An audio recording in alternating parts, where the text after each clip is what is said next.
Okay, I've been thinking about this for a long time. I think one of the problems we have with our democracy is that too many people get to vote. Now, I know this sounds like sacrilege to some people who believe in the universal franchise, and it's been lionized by lots of politicians in the last 100 years. But I actually think the solution is to limit the number of people who vote. And I've got 3 things that will make that very, very doable immediately. The first one is only legal citizens of South Africa get to vote. In other words, if you're a dual citizen, sorry, you don't get to vote in our elections. You can try the other country that you're a citizen of. The other one, and by the way, that means illegal immigrants won't get to vote either, because some of them do cheat the system and take part in our elections. Now, if you are not a citizen of this country, if you don't care the most about South Africa, sorry, no vote. The second thing is that if you're on social welfare of any kind, if you are being paid by the government to live, which means you're being paid by the other taxpayers to live, you don't get to have a say in the government, because all you're interested in is voting yourself more money. So no social welfare recipients will ever get to vote. It seems fair to me. Those people are already being paid for by the other people. Their reward is that they get a vote. The people who are on social welfare get money, free money from the government.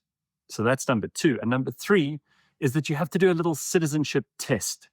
And it's a voting test, because voting is not an easy thing. You need to actually understand something about politics to vote. It shouldn't just be a popularity contest. The way to do that is to arrange a simple 10, maybe 15 question quiz that you can do at a government department.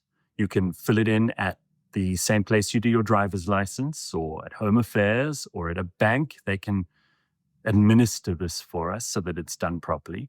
And you answer a couple of questions, and if you pass with 50%, you get to vote. The questions can be things like, how many provinces are there in South Africa? Can you distinguish a difference between the executive, the judiciary, and the legislature? Who is the deputy president? Name 5 political parties, those kinds of things, so that you actually prove that you deserve to cast a vote in what is probably one of the most difficult and important decisions that most adult humans in this country get to make. You can't just walk in there drunk and put an X next to someone's name. That's how you get dumb leaders like we've got at the moment. So there are 3 reasons that I think we should have a slightly diminished franchise, and I'm going to come up with a whole lot more. So stay tuned for those. Also, check out the Truth Report for all the full articles, for lots of other content, and plenty from other interesting and exciting people. Just go to all the links.